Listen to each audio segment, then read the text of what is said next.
Hi, welcome to the Relive Happy channel. I'm Brenda Douglas, your self-love and happiness coach, and I help people live a happy and fulfilling life. Before we get started, go ahead and like and subscribe to this channel for more ways that you can create happiness, for self-love and self-care tips, stress remedies, positive thinking techniques, and ways that you can become a better version of yourself. Guys, listen. I watched a movie that shook me to the core. I mean, it really made me think. It made me reevaluate my life, my decisions, my influences. I mean, I started analyzing everything in my life. I also started thinking about, how things could be. I mean, this movie shook me to the core, or some would say it scared me straight. It just really had me thinking. In this video, we are going to be talking about a midlife crisis. But first, the quote for the episode comes from Mark Batterton, who once said that you are always one decision away from a totally different life. And you know what? I absolutely agree with that. One decision can change the course of your life for better or for worse. Stay tuned as we discuss lessons learned from a midlife crisis.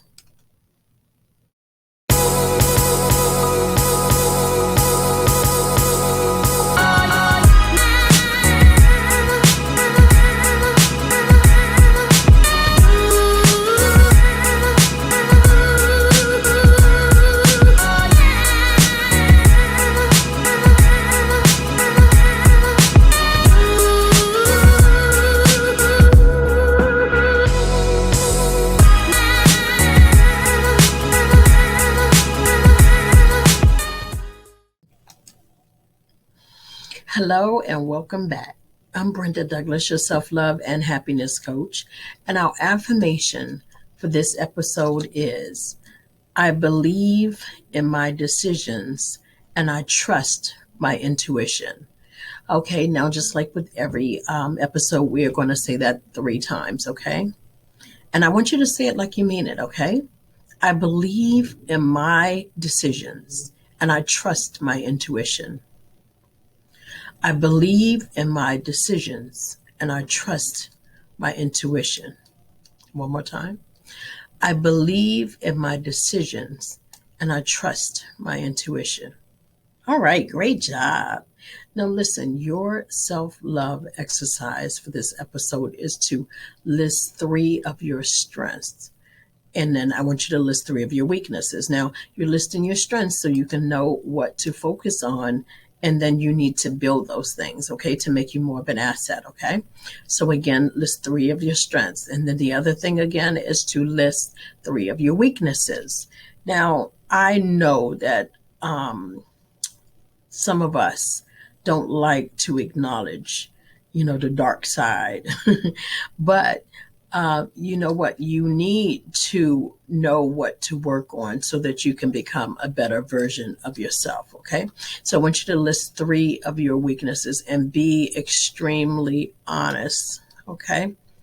Be honest with yourself. If you're lazy, put you're lazy. If you're a procrastinator, put you're a procrastinator. If you are strong-willed or stubborn, as some would say, then put that, okay? If you don't like conflict, if you're like me, go ahead and put that on the list, but you're going to list your weaknesses, okay? Because it is necessary for change. And change begins when we realize that one needs to be made. Now, guys, the movie that I was referring to, the one that shook me to the core, is a movie entitled A Fall from Grace by Tyler Perry. Now, for those of you who haven't seen the movie that was originally released on Netflix, don't worry. I'm going to try very hard not to be a spoiler, but I do have to give you a short synopsis, and then I am going to share some lessons that I've learned from watching this eye-opening movie.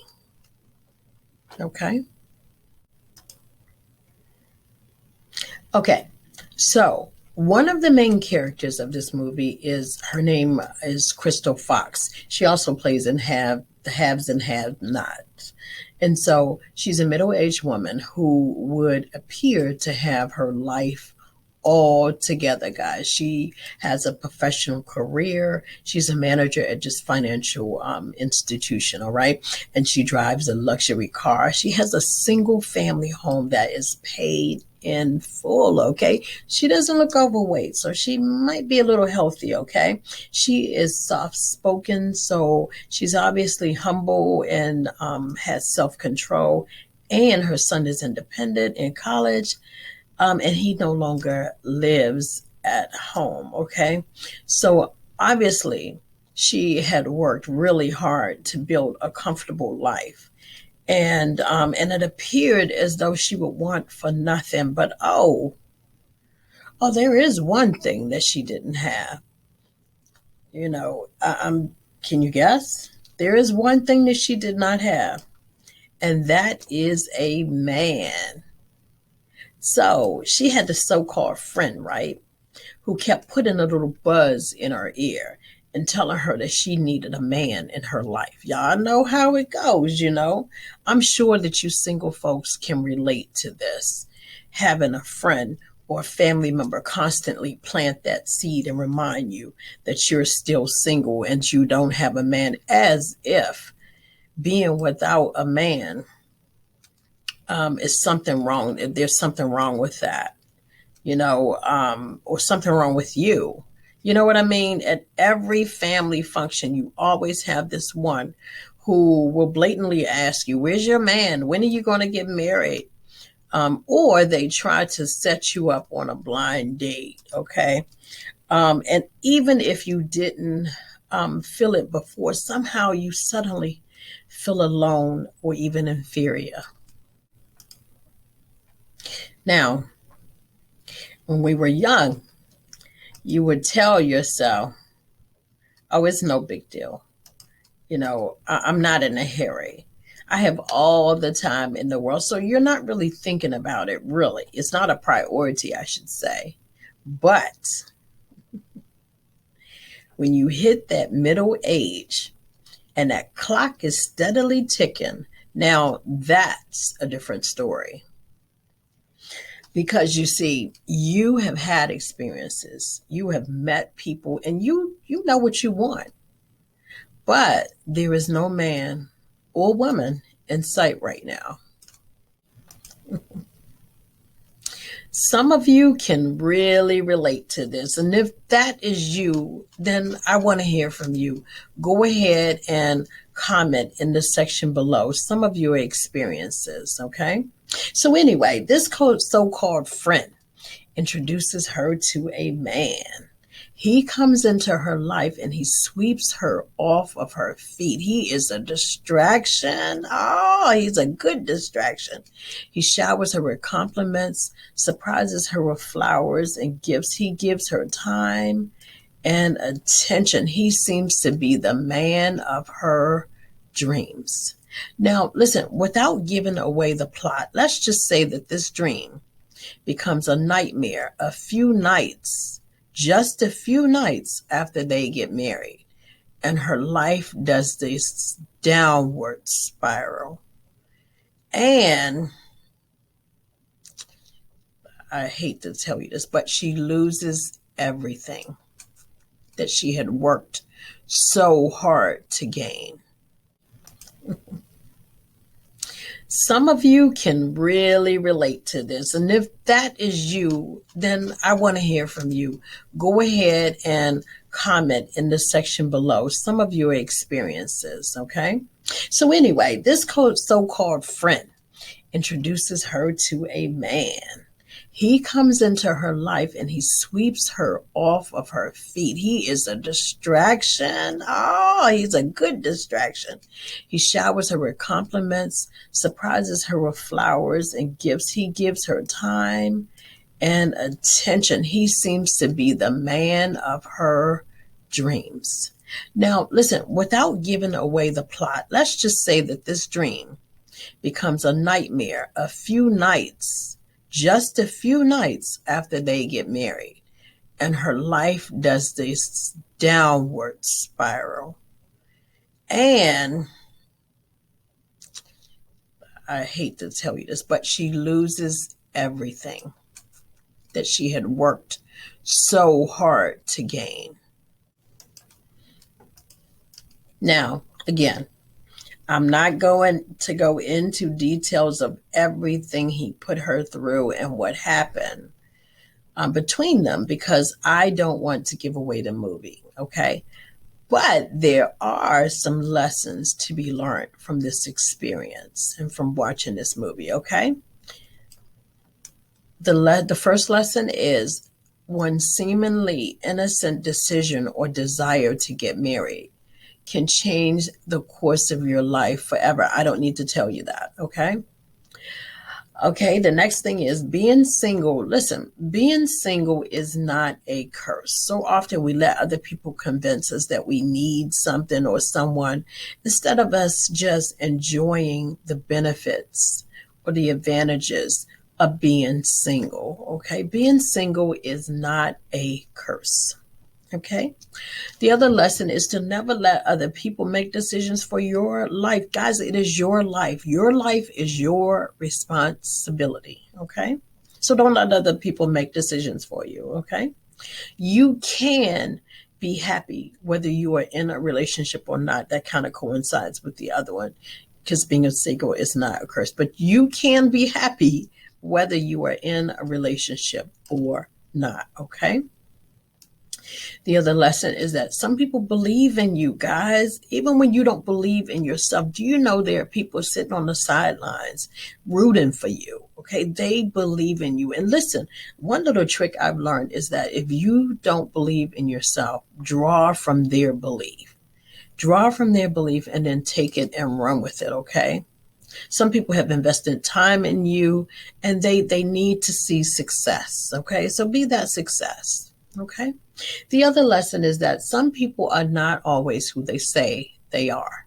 Okay. So listen, you want to pay more attention to a person's actions than words because sometimes they don't line up. It is what it is. Okay. Sometimes the actions don't line up with the words. So pay attention to the action. Okay. And then listen, follow your intuition. Even when you don't have all of the answers, follow your intuition. I believe that it will never steer you wrong, okay? The other lesson is that, listen, when you are problem solving, you cannot be emotional and rational at the same time. You need a clear head to think things through, okay? So again, you cannot be emotional and rational at the same time, okay? Listen, things are not always what they seem, okay? Give yourself some time to get to know a person. You know, I've heard it said, all that glitters ain't gold. I know that's not grammatically correct, but things are not always what they seem. So, you know, don't just look on the surface. Give yourself time to get to know the person, okay? The other lesson is just because you are new at something doesn't mean that you're not good at it. I'm sorry. Just because you're new at something doesn't mean that you're not equipped for it or you're not good at it. Okay. An expert at anything was once a beginner. I've heard it said. Okay. The other lesson is that some people are good company, but they are not eligible to be a life partner or long-term partner. Okay. Sometimes you have people who are right now people, and then you got to let them go. Okay. Okay. The other lesson is, listen, don't allow people or someone else to destroy what you worked so hard to establish. They don't know your story. A lot of times they don't know your story. They're coming in on that one chapter, but they done missed a whole bunch of chapters of what you've gone through. Okay. So don't allow someone else to destroy what you've worked so hard to build. Okay. The other lesson is to never let someone else, I think I've said this before, make decisions for your life, okay? And then listen. Know the laws in your state, okay? When it comes to common law marriages, when it comes to community property or items that you've gained prior to marriage, listen, none of us want our relationships to fail, okay? But you got to equip yourself and be knowledgeable about those things before you get into the situation, okay? And then the other lesson is to never rush into marriage or a long-term commitment. Again, never rush into a marriage or a long-term commitment. Now, it is true that you can know somebody for years and years and years, get married, and then it doesn't work out. And then yet there are some people who get married and get married on the first day or what have you, 90 day, there's a TV show, 90 Day Fiance. The point is some people can get married a short time after and it lasts forever. Nothing is guaranteed. That is true. But at the same time, weigh your pros and cons, consider the person, pay attention to their actions, and never rush into marriage or any long-term commitment, including living together with someone, until you really, really get to know them and have seen them angry, have seen them problem solve, guys. Please don't rush into anything that you have a hard time getting out of. Please learn, just don't rush into it, okay? The next lesson is to pay attention to every clue or red flag. Don't ignore them. Move on them, think on them, and then find, a way out or a safe solution, okay? And then last but not least, loneliness leads to desperation, and then desperation leads to poor decision making. Okay. So beat the loneliness, be your own best friend, enjoy your own company in this season of singing. And I don't care if you're midlife or if you're a teenager, enjoy your own company first. Okay. So now listen, guys, midlife doesn't have to be a crisis and life doesn't have to be perfect to be happy. Okay. So don't forget to subscribe to this channel. Thank you so much for watching. Listen, you're invited to join the Divas and Kings coaching group on Facebook. I am Brenda Douglas, your self-love and happiness coach, reminding you to always strive for excellence without apology or permission. Thank you so much for watching.